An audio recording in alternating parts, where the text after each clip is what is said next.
And that's exactly why we need comprehensive campaign finance reform in this country. Representative Alexandria Ocasio-Cortez's voice rang through the Senate Budget Committee hearing room. Sharp and confident, she stood at the witness table, gesturing emphatically, her signature red lipstick and hoop earrings catching the C-SPAN lights. "Dark money is destroying our democracy," she continued, her Brooklyn accent punching each word. "Billionaires and corporations are buying elections while working families struggle to pay rent. And the politicians in this room," she pointed toward the Republican side of the aisle, "take millions from corporate PACs and then vote against the interests of the people who elected them." Senator Ted Cruz sat motionless in his chair. His fingers steepled beneath his chin, his expression revealed nothing. He hadn't moved in 15 minutes. AOC turned to face him directly. Emboldened by his silence, "Senator Cruz, you've taken over $2 million from oil and gas companies, $2 million, and then you vote against climate legislation every single time. That's not representation, that's corruption. That's, Congresswoman." Cruz's voice cut through the chamber like a scalpel. Quiet, precise, deadly. AOC stopped mid-sentence. Her fingers still raised. "I have a question for you," Cruz continued, his Texas drawl somehow making the words more menacing. "Before you finish your lecture about dark money and corruption." He leaned forward slightly, his eyes locked on hers. "What is Brand New Congress LLC?" The room went silent, not the polite silence of a pause in conversation, but the heavy silence of a trap being sprung. AOC's hand slowly lowered, her confident expression flickered just for a moment. "But the cameras caught it. That's not relevant to." "Oh. I think it's very relevant." Cruz reached down and lifted a thick manila folder onto the table in front of him. The sound of it hitting the wood echoed through the chamber. "You've spent the last 15 minutes lecturing this committee about dark money. About transparency. About politicians hiding where their funds come from." Cruz's voice remained calm, almost conversational. "So let me tell you about Brand New Congress LLC." He opened the folder with deliberate precision. "It's a company that received over $800 from political action committees associated with your campaign. A company controlled by your chief of staff. A company that, according to our research, doesn't appear to be registered in any state in America." Gasps rippled through the gallery. Reporters began typing frantically. Cruz continued, his voice hardening. "A company where nearly $1 million from working-class donors, the very people you claim to represent, simply vanished. No disclosure, no accounting, no transparency." He looked up from his folder, his eyes meeting AOC's. "You want to talk about dark money? Congresswoman, let's talk about your dark money." AOC's voice rose sharply. "That is a gross mischaracterization." "Is it?" Cruz interrupted. "Because I have FEC complaints. I have financial records. I have statements from former Federal Election Commission officials saying your operation makes no sense unless you were trying to hide something." He pulled out another document. "So before you lecture this committee about corruption, maybe you should explain why your own operation ran what appears to be the largest dark money scheme in progressive politics." The chamber erupted, voices shouting over each other. Chairman Lindsey Graham's gavel banging repeatedly through the chaos. Cruz's voice remained steady, cutting through the noise like a blade. "Class is in session, Congresswoman. And today's lesson is about what happens when the dark money queen gets exposed." The gavel finally restored order. Senator Graham's voice boomed through the speakers. "The committee will come to order. Senator Cruz, you have the floor." Cruz nodded slowly, adjusting his microphone. When he spoke, his voice had shifted, no longer confrontational but methodical, prosecutorial, the voice of a man who had argued 9 cases before the United States Supreme Court. "Thank you, Mr. Chairman. I want to walk the American people through exactly what Congresswoman Ocasio-Cortez's operation did. Step by step, dollar by dollar." He pulled out the first document from his folder. In 2016, a man named Saikat Chakrabarti created something called the Brand New Congress PAC. The stated mission was noble: elect regular working people to Congress. Give voice to the voiceless. Fight the establishment. Cruz paused, letting his words hang in the air. In 2017, Chakrabarti created another PAC called Justice Democrats. Same mission, same message. Together, these two organizations raised approximately $3.3 million. Most of it in small donations, $27 here, $50 there. Working people sending what they could spare because they believed in the cause. His voice softened slightly, almost sympathetically. Teachers, nurses, students with debt, they gave their money because they thought they were funding a revolution. Funding candidates who would fight for them. Then his voice hardened. But here's where it gets interesting. Congresswoman. Cruz flipped another page. Those two PACs transferred over $1 million to two private companies, Brand New Congress LLC and Brand New Campaign LLC. Both controlled by Saikat Chakrabarti, the same man who ran your campaign and later became your chief of staff. He looked directly at AOC. Now, why does that matter? Because PACs had to disclose everything, every dollar in, every dollar out. The American people have a right to know where political money goes.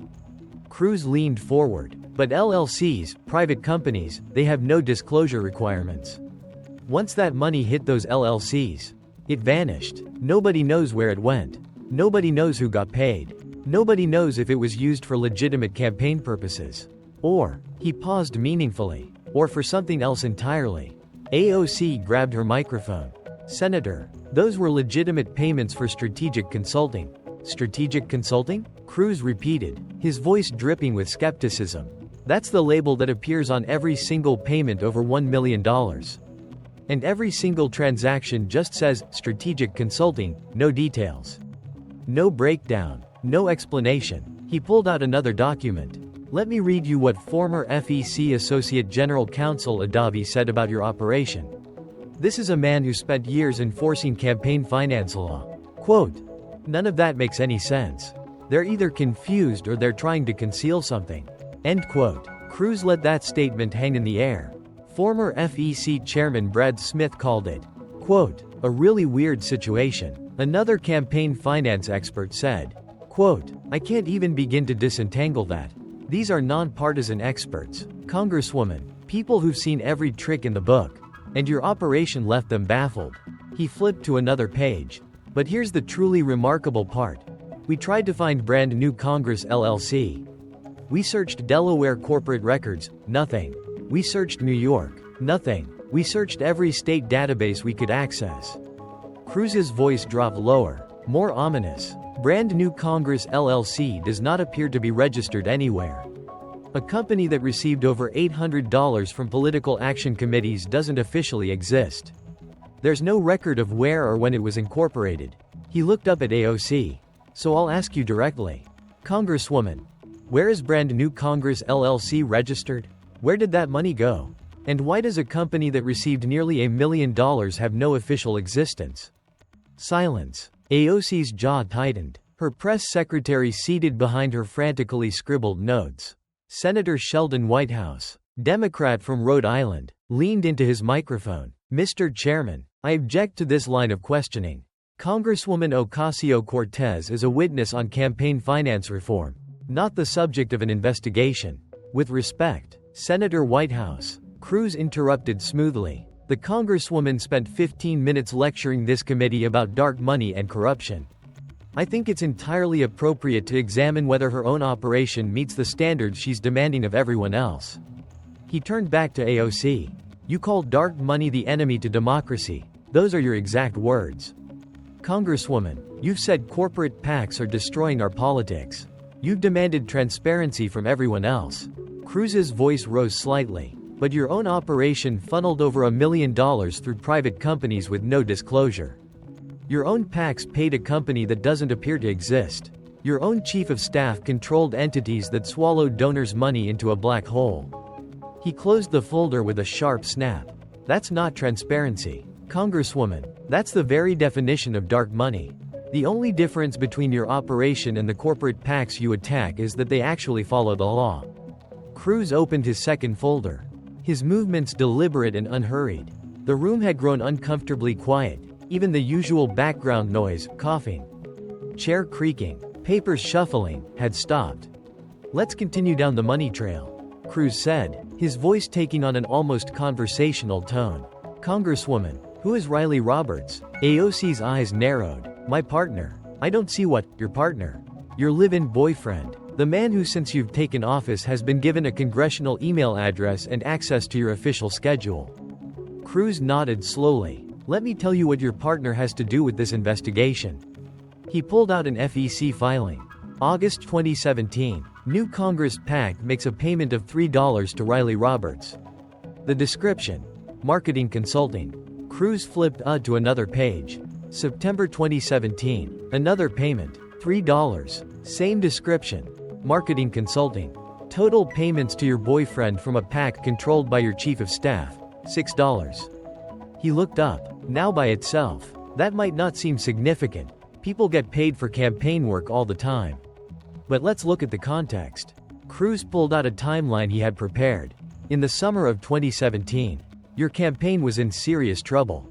By October, you had raised only $3.32.75, but you had already spent over $27.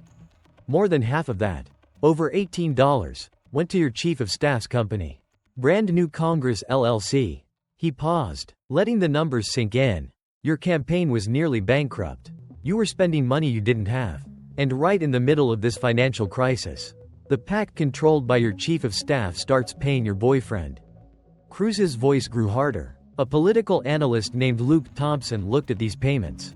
His conclusion, and I quote, "It looks to me like Chakrabarti was effectively reimbursing AOC for a third of her expenses with Brand New Congress LLC. Perhaps so that she would stay in the race despite her mounting debt." AOC leaned into her microphone. Riley provided legitimate marketing services. What services?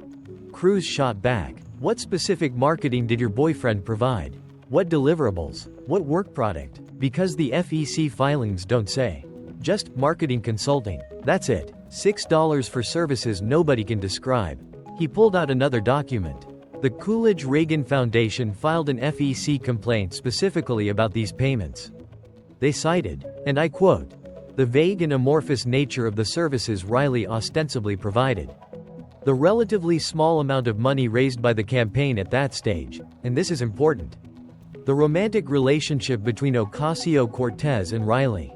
Cruz's voice dropped to a near whisper that somehow carried through the entire chamber. Federal law is very clear. Congresswoman, campaign contributions shall not be converted by any person to personal use.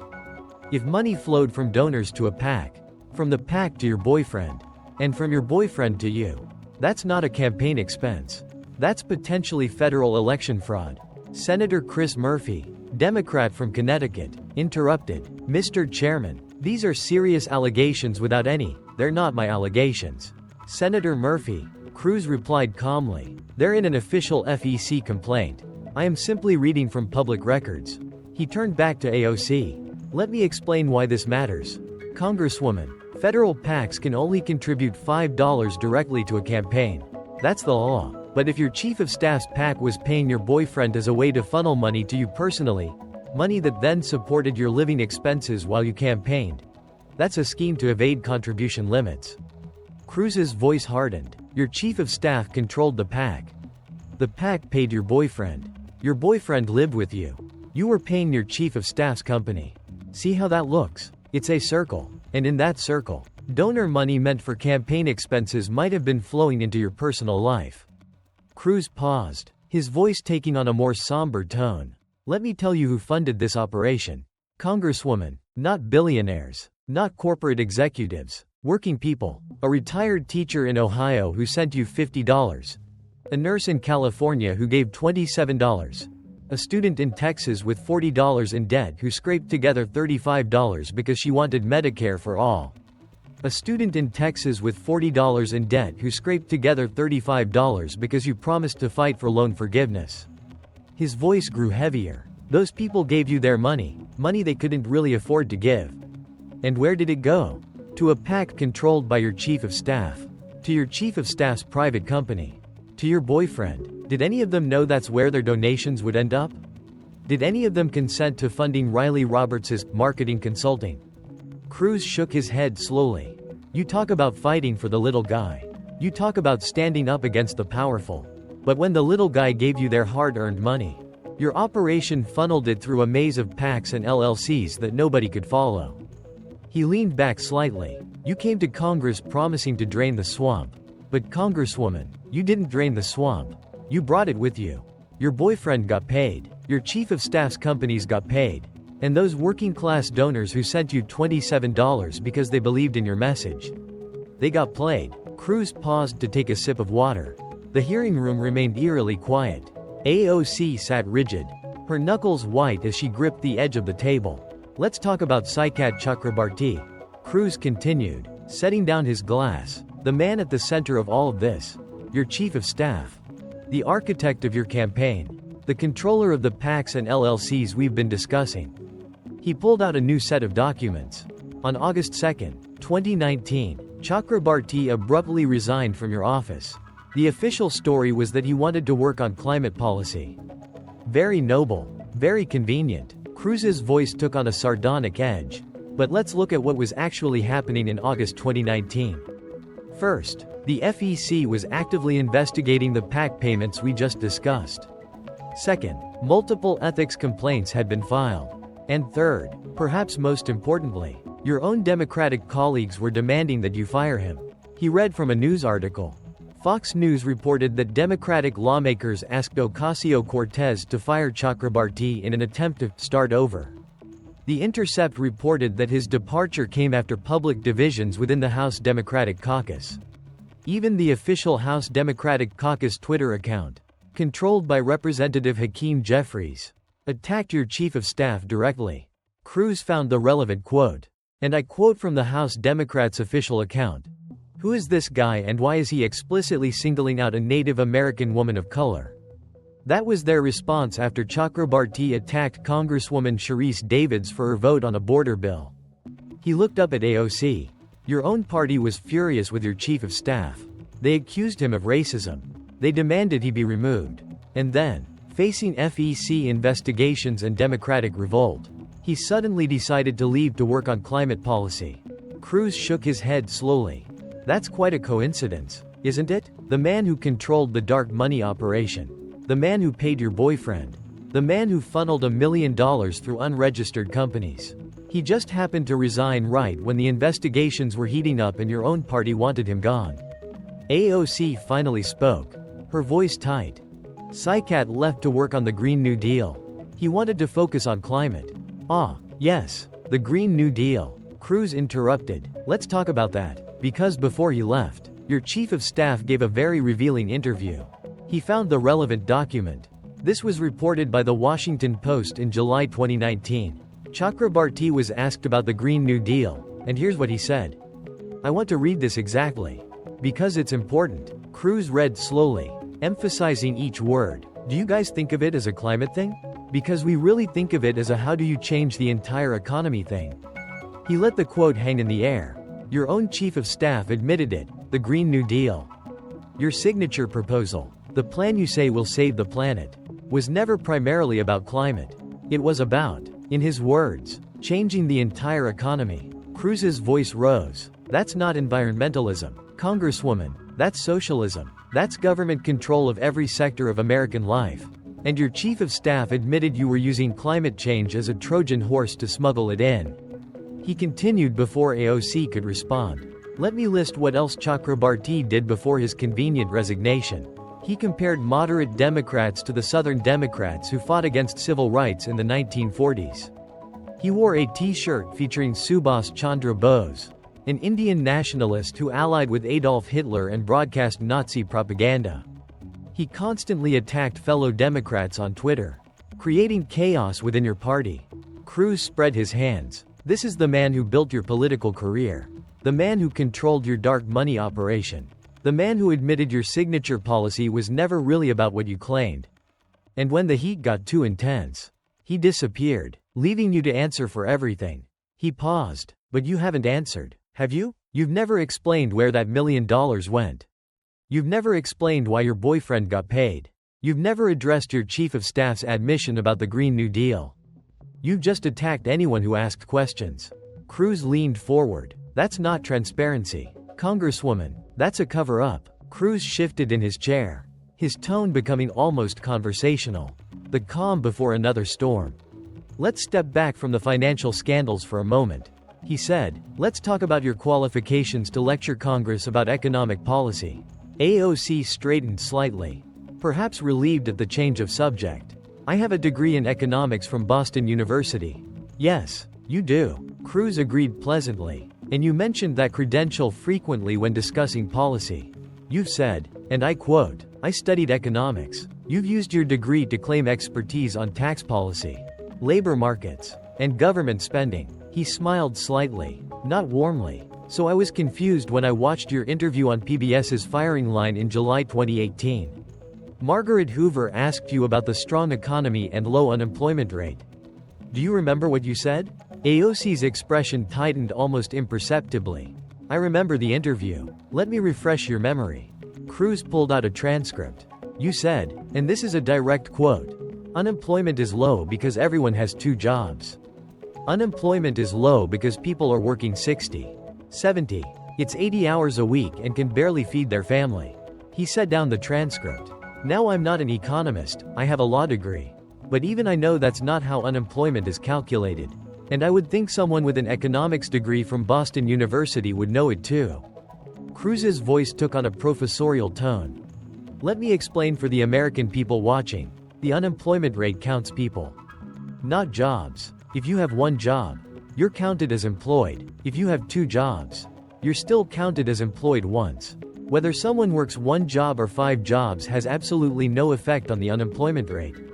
He picked up another document.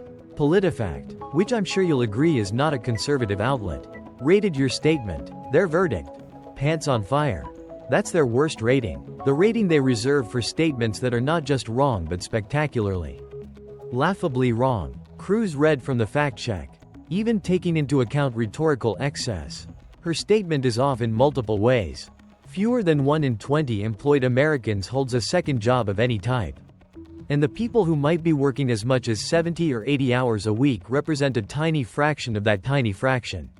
He looked up the actual numbers.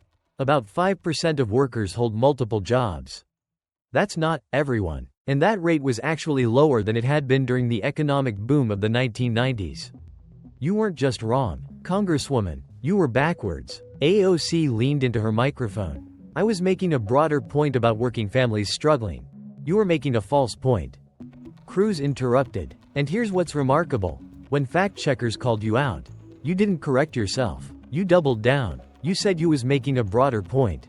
But you can't make a broader point by getting the basic facts completely wrong." He set down the fact check. "Let me quote Harvard economist Gabriel Chodorow-Reich, who explained why you were wrong. Whether someone has multiple jobs doesn't enter into the construction of the unemployment rate. The unemployment rate is calculated from a survey of individuals where each individual is classified as having a job, without a job and actively searching, or out of the labor force." Cruz spread his hands. "This is Economics 101. Literally the first week of any introductory course. And you got it completely wrong while trying to sound authoritative on national television." His voice hardened. "So let me connect the dots. You have dark money schemes you apparently don't understand. You have campaign finance laws you apparently don't understand. And you have basic economics you apparently don't understand.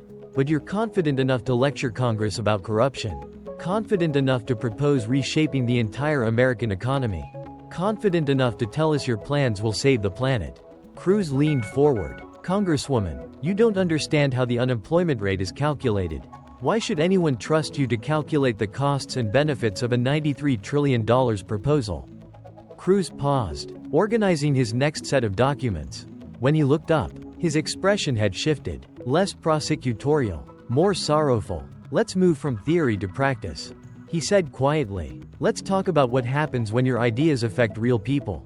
Let's talk about Amazon." AOC's chin lifted slightly. "I'm proud of that fight." "I'm sure you are." Cruz's voice remained soft, almost gentle. "Let me tell you what the people of Queens think about it." He pulled out a folder marked Amazon HQ2. November 2018. Amazon announces that after a nationwide search, they've chosen 2 locations for their second headquarters, one in Arlington, Virginia, one in Long Island City, Queens, right next to your district. Cruz read from an economic analysis. The deal: Amazon would invest $2.5 billion in New York, They would create 25,000 direct jobs. Average salary $150. Over time, the development would generate more than $10 billion in tax revenue for the state and city. He looked up. 25,000 jobs.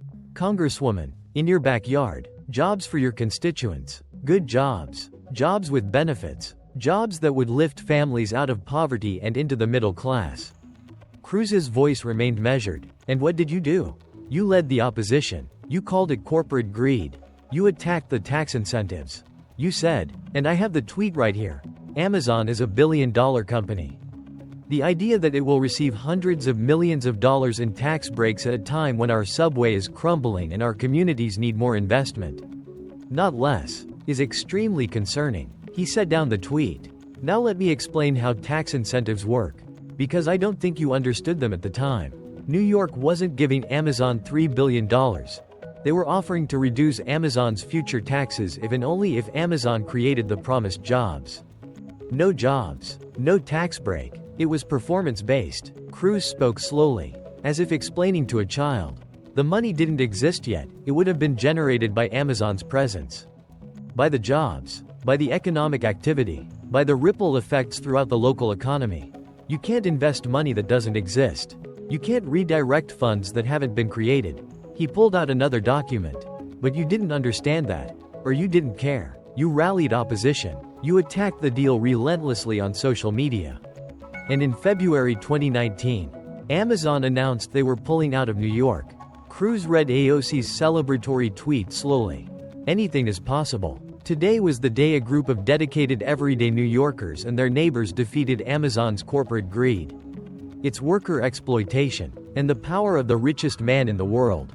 He set down the paper. You celebrated. Congresswoman, you called it a victory. But let me tell you what you actually achieved. Cruz's voice grew heavier. 25,000 jobs gone. Average salary $150.000 gone. According to JP Morgan CEO Jamie Dimon, those direct jobs would have created another 75,000 indirect jobs. Quote, people who prepare meals and clean floors to engineers to marketing people to lawyers to accountants to service that whole ecosystem. He leaned forward. That's 100,000 total jobs you helped kill.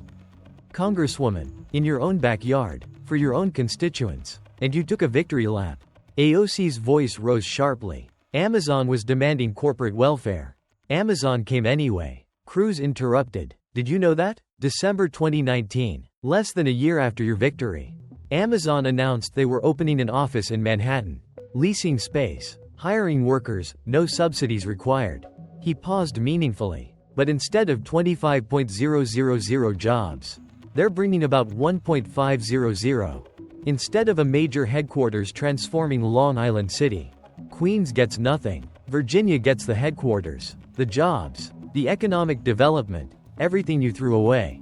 Cruz's voice dropped lower. You claimed you saved New York $3 billion. But you cost them 25,000 jobs. You cost them billions in tax revenue that would have been generated. You cost working families the opportunity to earn $150 salaries. He pulled out one final document. When COVID hit in 2020, New York faced catastrophic job losses. The city's independent budget office estimated they could lose 475,000 jobs and $9.7 billion in tax revenue. And an editorial in the New York Daily News asked the obvious question. Wouldn't it be nice if the city and state at least knew that one of the world's largest companies, one of the rare concerns positioned to thrive through the crisis, had made a long-term commitment to locate between 25,000 and 40,000 high-paying jobs here? Cruz's voice was barely above a whisper. You cost your constituents 25,000 jobs to prove a political point. And then you bragged about it. That's not progressive politics. Congresswoman, that's economic vandalism. He paused, gathering himself for what came next. But let me make this concrete. Because numbers can feel abstract. Let me tell you about real people. Cruz's voice took on a different quality. Softer, more personal. There's a woman named Maria. She lives in your district. She works 2 jobs, and before you say it, yes, Some people actually do work 2 jobs. She's a housekeeper at a hotel during the day. She cleans offices at night. She has 3 kids. She hasn't taken a vacation in 4 years. He paused. Maria's son just graduated from CUNY with a degree in computer science. He's smart. He works hard, but he can't find a job that pays more than $45. He's living in his mother's apartment, trying to pay off student loans. Cruz's voice hardened slightly. Amazon was going to hire 25,000 people. Average salary $150. They were going to hire software engineers, data analysts, project managers. They were going to hire people like Maria's son. He leaned forward. But you killed that. You celebrated killing it. And Maria's son, he's still living in her apartment. Still making $45. Still drowning in debt. AOC opened her mouth to respond. But Cruz continued. There's a man named James. He owns a small restaurant near where Amazon would have built. He's been there for 12 years. He was looking at the Amazon deal thinking, 25,000 workers who need lunch. 25,000 workers who might stop by for dinner. 25,000 potential customers. Cruz's voice dropped. After you killed the deal, James had to lay off 2 employees. He's barely hanging on. During COVID, he almost lost everything. He told a reporter, and this is a direct quote, "I think about Amazon every day. I think about what could have been." He spread his hands. These aren't statistics. Congresswoman, these are your constituents. People you were elected to represent. People whose lives would have been transformed by those jobs. And you sacrificed their futures because Amazon was founded by a billionaire you don't like. Cruz's voice rose slightly. You claim to fight for working families. But when working families had a chance at $150 jobs, you fought to take that chance away. When small business owners could have seen their revenues double, you celebrated their loss. He shook his head slowly. That's not progressive. That's not fighting for the little guy. That's ideology over people. And your constituents are paying the price. Cruz took a deep breath, as if gathering strength for the final assault. Let's talk about your vision for America. He said, the Green New Deal. Your signature proposal. The plan you say will save the planet. He pulled out a thick report. Or, as your chief of staff admitted before his convenient resignation, the plan to change the entire economy. Not a climate thing, an economy thing. Cruz opened the report. The American Action Forum conducted an analysis of the Green New Deal. This is a center-right think tank, but it's run by Douglas Holtz-Eakin, who served as director of the nonpartisan Congressional Budget Office. He's not a partisan hack. He's a serious economist. Cruz began reading the numbers slowly, deliberately. Estimated cost over 10 years, between $51 trillion and $93 trillion. Let me break that down. $36 trillion for universal healthcare. Up to $44.6 trillion for a guaranteed jobs program. $5.4 trillion to transition to renewable energy. He looked up. Let's put $93 trillion in perspective. The entire federal budget is about $6 trillion per year. Your plan would cost more than 15 times the entire federal budget every year for 10 years. Cruz continued. The total GDP of the United States is about $25 trillion. Your plan would cost almost 4 times our entire economy. The national debt is about $31 trillion. Your plan would triple it and then some. He set down the report. The Heritage Foundation modeled just a fraction of the Green New Deal, a carbon tax component. Their findings: 1.4 million jobs lost, $3.9 trillion in GDP reduction. Household electricity costs up 12 to 14%. And that's just modeling a tiny piece of your proposal. Cruz shook his head slowly. When asked what we can say about how much the Green New Deal would cost, Noah Kaufman, a research scholar at Columbia University's Center on Global Energy Policy, said, and I quote, basically nothing. Why? Because your plan is so vague, so fantastical, that serious economists can't even model it. He leaned forward. Your plan calls for net zero emissions by 2030. That's 7 years away. You want to rebuild every building in America for energy efficiency. Eliminate air travel and replace it with high-speed rail. Guarantee a job to every American who wants one. Cruz's voice took on an incredulous tone. California has been trying to build one high-speed rail line for over a decade. It's billions over budget and years behind schedule. And they still haven't finished. You want to replace every airplane in America with trains? He pulled out one final document. In March 2019, Senator McConnell brought the Green New Deal to a vote in the Senate. The result? 0 to 57. Not a single senator voted for it. Not one. Not even the Democrats. Your own party ran away from your signature proposal.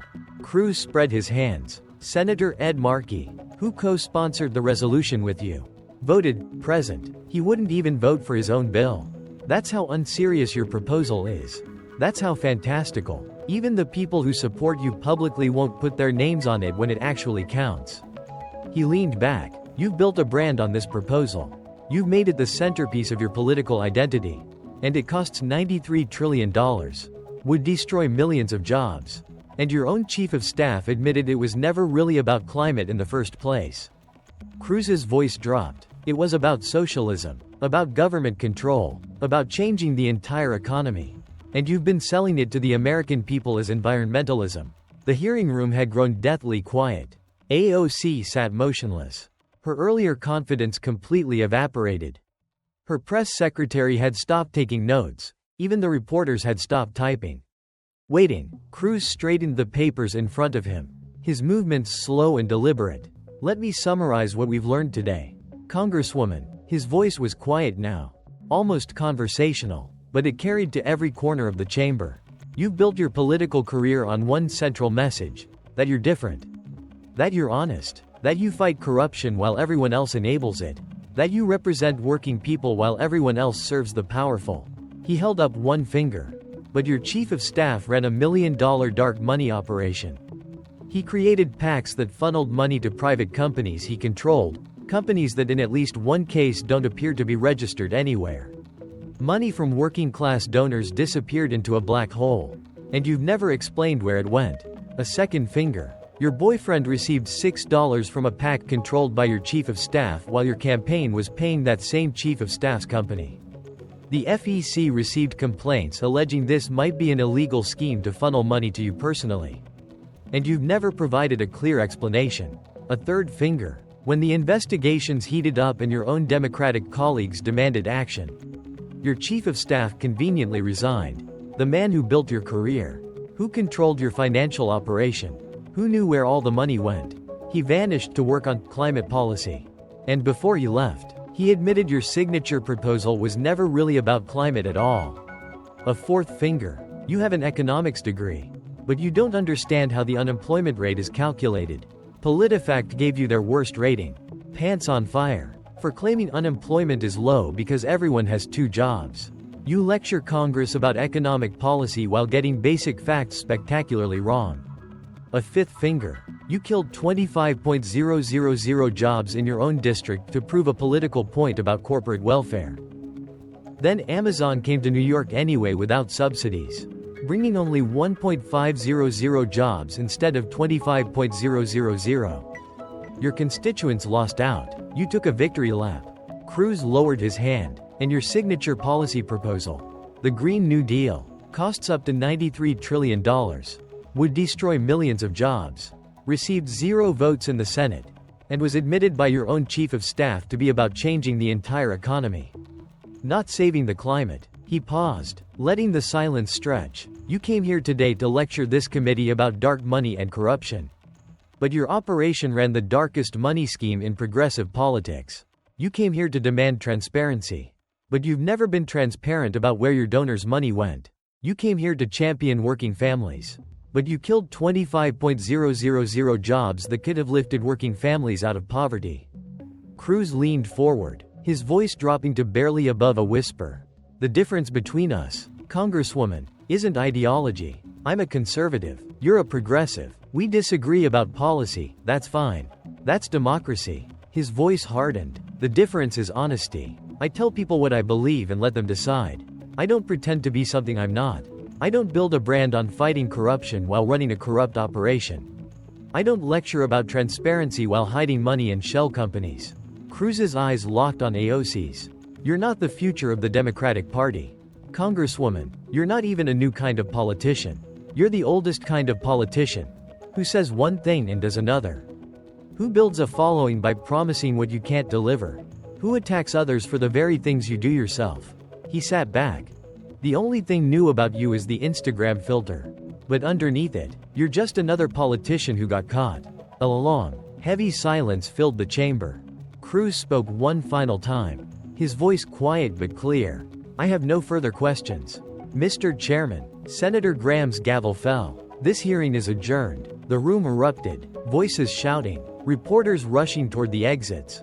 Cameras flashing. But through it all, one image dominated. Alexandria Ocasio-Cortez sitting alone at the witness table. Staring straight ahead. Saying nothing. She had no response. There was nothing to say. 3 days later. Headline. Cruz AOC hearing goes viral. 87 million views and counting. The clip of Cruz's closing statement had become the most watched political video of the year. It played on loop on Fox News. It was dissected on MSNBC. Even outlets sympathetic to AOC couldn't avoid covering it. The Washington Post fact-checked Cruz's claims. Their verdict, mostly accurate. They noted that the FEC complaints were real. The financial transfers were documented. The Chakrabarti quotes were verified. And the Amazon jobs numbers were correct. The New York Times editorial board, while defending AOC's policy positions, acknowledged that the questions Cruz raised about campaign finance deserve answers. But no answers came. 3 weeks later, AOC's approval rating in her district dropped 11 points. A primary challenger announced, citing a pattern of hypocrisy that betrays our community. Her office released a statement calling Cruz's presentation a politically motivated smear based on right-wing conspiracy theories. But the statement didn't address any specific allegation. It didn't explain the LLC payments. It didn't clarify the boyfriend's compensation. It didn't respond to Chakrabarti's admission about the Green New Deal. It was, in the words of one commentator, a non-denial denial. 6 weeks later, at a town hall in the Bronx, AOC faced her constituents for the first time since the hearing. Why did your chief of staff's company get paid over $1 million? A woman in the front row asked. Where did that money go? AOC's response was halting, defensive. Those were legitimate campaign expenses. The FEC never found any wrongdoing. But you never explained what the money was for. The woman pressed. You talk about transparency. So be transparent. Tell us where the money went. AOC couldn't answer. In the back of the room, a man held a sign that had become ubiquitous at her public appearances since the hearing. It read simply, "Dark Money Socialist." The phrase had stuck. What began as Cruz's accusation had become a label. A shorthand for everything her critics believed about her. 2 months later, Senator Ted Cruz sat in his office in Houston, reviewing constituent mail. His aide knocked on the door. The numbers from the hearing are in, she said. Combined views across all platforms, over 200 million. It's the most watched congressional hearing testimony since Watergate. Cruz nodded slowly. It was never about the views. Then what was it about? Cruz set down the letter he'd been reading. She built a brand on moral superiority. On being better than everyone else. Cleaner. More honest. More committed to the little guy. He paused. But she wasn't any of those things. Her operation was as dirty as any I've seen. Dirtier. Maybe. Because she hid it behind all that self-righteousness. He turned to look out the window at the Houston skyline. The American people deserve to know who they're really voting for. Not the Instagram image. Not the carefully crafted brand. The real person. The real record. His aide waited. She'll survive. Cruz continued. She's talented. She knows how to work the media. But she'll never be able to claim the moral high ground again. Not without someone reminding everyone what her operation actually did. He turned back to his desk. That's accountability. That's how democracy is supposed to work. You make claims. You get held to them. You demand standards. You get judged by them. You attack others for corruption. You better make sure your own house is clean. He picked up the next letter. Hers wasn't. 3 months later, in a surprise announcement, AOC declared she would not seek leadership positions in the next Congress. She cited a desire to focus on constituent services and grassroots organizing. Political observers noted that her influence within the Democratic caucus had waned significantly since the hearing. Progressive groups that once treated her as their standard bearer had quietly begun promoting other voices. The "dark money socialist" label had proved impossible to shake. In a profile for The Atlantic, A Democratic strategist who requested anonymity offered this assessment: she broke the cardinal rule of politics. She built her entire brand on being different, on being clean, on being morally superior to everyone else. And then she got caught doing exactly what she accused everyone else of doing. That's not something voters forget. The article concluded with a quote from AOC herself, from an interview conducted 6 weeks after the hearing. "I have no regrets about fighting for working families. I have no regrets about taking on powerful interests. And I have no regrets about my record." But notably, she didn't address Cruz's specific allegations. She never did. And in Washington, that silence spoke louder than any statement could have. 8 months later, a moment that would define the new political reality, AOC was walking through the halls of the Rayburn House office building when a group of interns recognized her. In the old days, before the hearing, they would have rushed over for selfies. They would have gushed about her Instagram. They would have asked for autographs.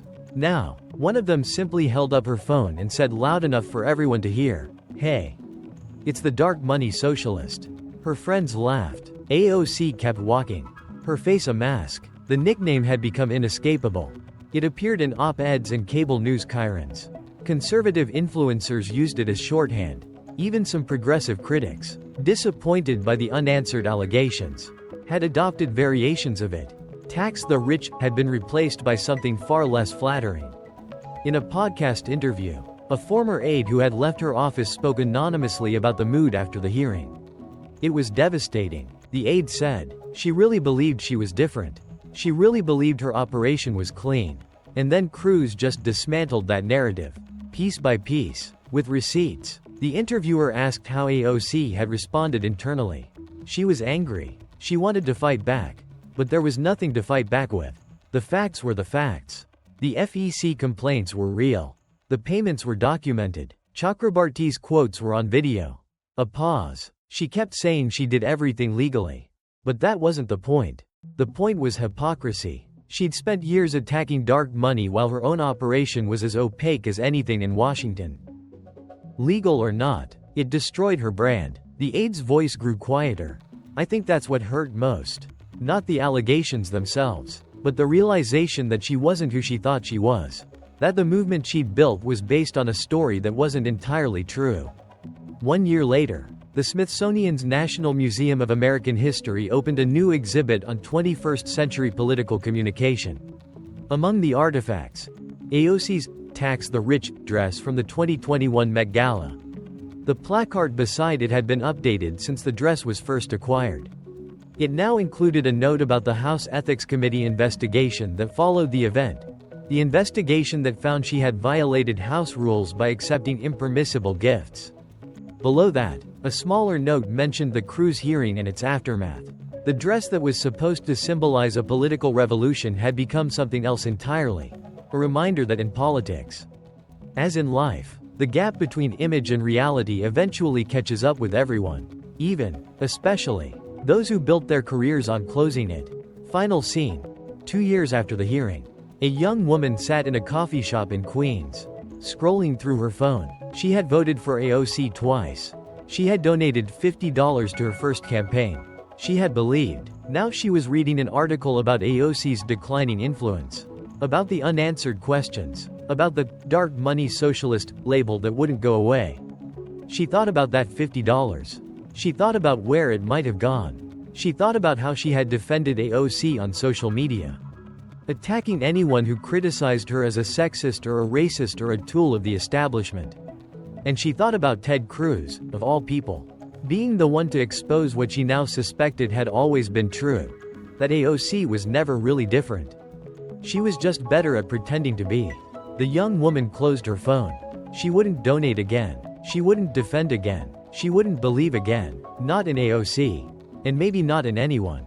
That was the real cost of the dark money socialists' downfall. Not just one politician's career, but the trust of an entire generation that had dared to hope for something better.